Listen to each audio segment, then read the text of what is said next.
Man, my name is, I'm Caeland Garner. I'm from Coleridge, North Carolina. MapQuest can't find it. We borrow our zip code from the town down the road, so I usually don't expect people to know where it's at. So when I moved to town, I just wanted to play for other people. I just wanted to play dobro, a little banjo, and guitar, and sing harmonies. And I never really told people I was a songwriter. But then all of a sudden I started playing some stuff out and people started liking it, so I decided that's what I wanted to do, was to be a singer-songwriter. Yeah. Man, you know, as a kid I did play bluegrass because my dad was a bluegrass musician, but he also listened to a lot of Don Williams and Southern rock. My mom, she listened to everything. Back home we had a station called Oldies 93.1. And they had everything from Stevie Wonders, The Temptations, Otis Redding, Sam Cooke. So I loved that. And I remember in high school I heard Brian McKnight for the first time. And I was a big fan of 90s country. But I loved like Jason Sellers and Brian White. And the way that they sang really led me to like, you know, kind of the R&B kind of sound, mixed with kind of like that upbeat rock kind of vibe. So. Yeah, man, it all depends on, I guess, what side of the bed I wake up on. I got ideas that I love, and you know, sometimes you have an idea and I'm like, I know exactly who I want to write this with. Sometimes you go into writing and you don't have an idea, and then you kind of have to either be inspired by your co-writer, or my favorite thing to do, honestly, is I tried over the last couple of years to really push myself to become the best songwriter I could. So I started trying to do the things that seemed to be the hardest to me. And one of them was writing when I didn't have an idea. So what I tried to preach to myself was anything can be a great song as long as you write it correctly. With this last project, I tried to do the sound that I felt was kind of unique to me, which is kind of pop, country, and a lot of rock kind of influence. But for instance, I just released a project called Mixtape Volume. Mixed because I'm all mixed up music. And then I'm getting ready to put out a Mixtape Volume 2. And it's more of like where I came from. The other one was more pop and kind of a rock influence. But the new one is, I would say it's 90s country with current country, I'd say. Yeah. A lot of steel guitar, a lot of dobro, mandolin, big harmonies, and there's no kind of electronic element to it in this one. Yeah, you know, I feel like I got a good friend named Chris Harris, and we write a lot of stuff together. He's out on the road, one of my friends, Ashley McBride. And when we're together, we never know what we're going to get, because he's the same way as me. He's soul, pop, country. But then I've got friends that are in bluegrass, and I only write bluegrass songs. And I got a lot of friends from LA I write with, and we write pop music. So I try to, as a songwriter, I never try to really write for me anymore, because I feel like, for me personally, I do like all music, so I can make anything my own. But I always try to write for whoever else is in the room. And then it automatically pushes my music to go somewhere I probably wouldn't normally go. And then too, as a songwriter, it gives me a chance to grow. You know, to try to push myself to write something that I'm not typically used to writing.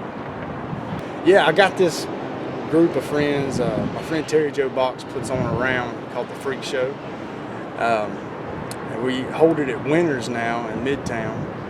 It used to be at a bar called Blue Bar, my buddy Chuck ran. And I met everybody there, man. I met Terry Joe there. I met her through my buddy Chris Harris. We grew up together in North Carolina, not too far apart. We had a duo for a long time called Carolina. And, you know, I just kind of got into this circle with Blue Foley, Ashley McBride, Jared Hard, Randall Clay, and just, God, there's so many of us. So, I really felt like I found a family when I met everybody. About 5 years ago, and started writing with everybody, and I felt like that was the first time that I really had a kind of a group of friends to attach myself to, that we were all kind of going in the same direction. And, you know, my friend Ashley, God bless her, I cannot tell you how much it means to me to see a friend's name come up on the radio. She deserves everything she's getting. She's just honest to God, a good person through and through. I'm gonna tell you the story that not a lot of people get. I pitched that song for about a year and a half. And the song is about the struggles of being a songwriter. The years of sacrificing to be a stringer of things, stringing words together, trying to come up with the cleverest thing you can possibly think of. And I pitched that song so many times and told people, told songwriters that had big hits, and, people that I was like, look, this is something that I think a lot of songwriters will register with. And everybody was like, I just don't think nobody's going to want to listen to that. Nobody, radio will never play it. And they turned it down, every one of them. And the longer that I got that song turned down, because that was what the song was about, the more I wanted to write it. And one day, I was hanging out with my buddy Chris Harris and Randall Clay, and I told him, I was like, guys, I got this idea. And I don't even tell anybody anymore because I don't think nobody would like it. And they looked at me and they're like, man, 100% get it, go get a guitar. It's been a tough 10 years, and there's been many times I thought I was going to have to pack up and go home. For a while there, I lost my publishing deal, and I didn't know what I was going to do. It was 2 weeks before Christmas, and I started parking cars. A buddy got me a job downtown, and I can remember it was CRS week. This was right before, literally like a couple of weeks before I wrote the song. It was CRS week, and I was at the Omni Hotel working parking cars. And people that I was just in label meetings with, and people I was writing with, they walked up and I parked the car, and a lot of my friends, they all were there for me. But there was a couple, man, that just, they looked at me like they had never seen me in my life, and it really hurt. And ever since then, I love the song because when I sing it out, other people, friends of mine that I haven't had the chance to become good friends with, will come up to me and they'll say, man, I just love that song because I live it. And then we become friends because I get to connect with other people that have went through the same struggles I've been through in the song that I do. Yeah, man, I was in a relationship with an amazing girl. And my buddy Chris was going through a relationship at the same time. And we both had just kind of on our heart this idea for a song because we were just going through some issues. We were going in a bad direction. But as most song ideas come to you, it came to me it just hit me like a ton of bricks. And I had the idea of tomorrow I'm going to have to break her heart. And then I started, reliving a lot of relationships I've been through where I had to end the relationship.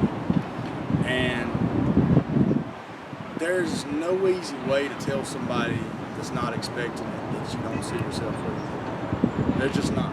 And you're going to be a bad guy, and you're going to hurt about it, and they're not going to like you, and it's going to hurt a lot to do it. But to do the right thing and not to just keep on going because you know it's not right, it's not easy.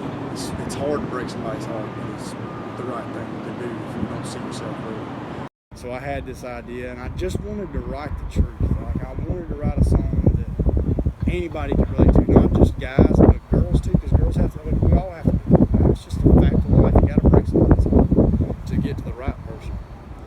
But, so I had that idea, and I went in one morning. Me and Chris had already been talking about it, and we were over on Music Row writing one day, and Blue and Jim came in and we said, hey man, we got this idea. And we were off to town, man. I tell you, it was, I don't know how long it took to write it, but I do remember that the entire time we were writing it, it was every daggum line. When one of us would say a line, we were all in tears, just crying our eyes out. 3 big guys just crying. And you couldn't help it. And by the end of it, I feel like, I write so much that a lot of them, you're like, I think that's a good song. But that is one of my few that I've been just honored to be a part of, because by the end of it, I knew we had something. What you got going on? So yeah, I just released my mixtape Volume 1. Like I told you, my music's all mixed up, so I wanted to call it a unique name. And I'm a big geek, and I love the movie Guardians of the Galaxy. So all the songs that Peter, on the Star-Lord, if you want to call him, all the cassettes he listened to were mixtape. So I was like, I got to honor my geeky side and go to that. But I released the Volume 1. And I'm working on Volume 2 now that is more about where I came from and what I grew up on, bluegrass and 90s country. It's going to be 3 songs just like the last one. And one of them on it is my mama's favorite song I've ever written. And she just loves it. She always tells me it reminds her of when I was a kid playing bluegrass. And it's called Bluegrass. And I wrote it with my good buddy Ray Stevenson and Jeremy Campbell. It's just been one of those, man. It was actually the second song I wrote in Nashville 10 years ago. How it works. 10 years later, year I'm finally releasing it. So I'm pretty excited. Well, play it for us. All right.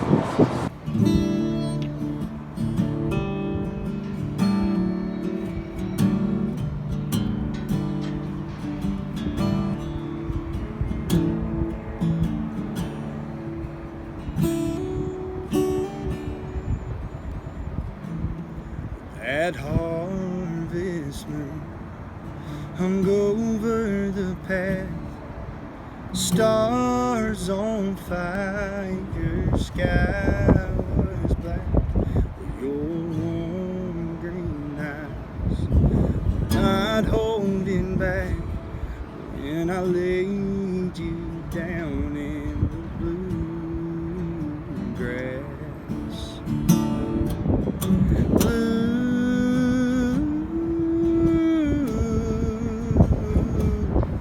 Yeah, the color just keeps bleeding through. There with you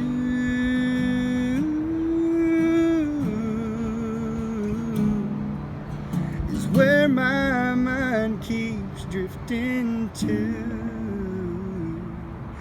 That willow still sways with the wind, 'cause that old tree remembers when we kissed our first, we danced our last, and I laid you down in the blue grass.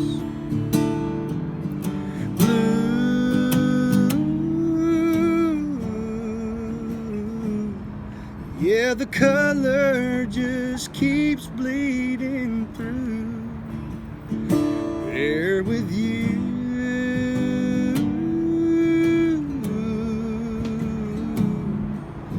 is where my mind keeps drifting to.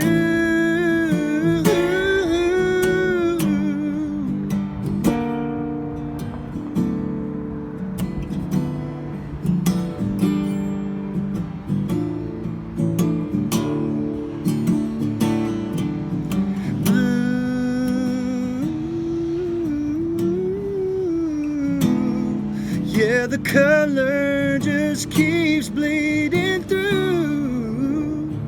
There with you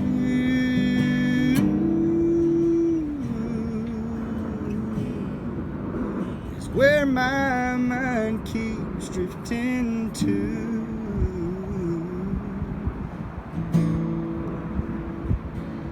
When my days are done and I breathe my last, lay